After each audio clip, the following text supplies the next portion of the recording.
ગીર સોમનાથ જિલ્લામાં ફરી એકવાર પોલીસની સતર્કતા કારણે ગેરકાયદેસર દારૂનો કારોબાર પર્દાફાશ થયો છે. ઉના પોલીસ સ્ટેશનની ટીમે હારજરડી ગામવાડી વિસ્તારમાં દરોડા પાડી ગેરકાયદેસર દેશી દારૂ અને આથાનો મોટો જથ્થો ઝડપી પાડ્યો. પોલીસે સ્થળ પરથી 80 લીટર દેશી દારૂ અને 460 લીટર આથો તેમજ દેશી દારૂ બનાવવામાં ઉપયોગમાં લેવાતા પ્લાસ્ટિકના બેરલ અને પતરાના ડબ્બા મળી કુલ રૂપિયા 28,340 અને મુદ્દામાલ જપ્ત કર્યો છે.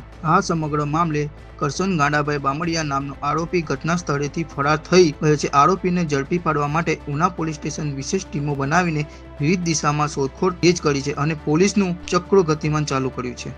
ઉલ્લેખનીય છે કે જિલ્લામાં ગેરકાયદેસર દારૂના ધંધા સામે પોલીસ દ્વારા સતત કડક કાર્યવાહી કરવામાં આવી રહી છે.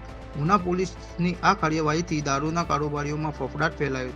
હાલ આ મામલે ઉના પોલીસે પ્રોહિબિશન એક્ટ હેઠળ ગુનો નોંધી વધુ તપાસ હાથ ધરી છે અને ફરાર આરોપીને વહેલી તકે ઝડપી પાડવામાં આવશે તેમ પોલીસ સૂત્રો દ્વારા જણાવવામાં આવ્યું છે.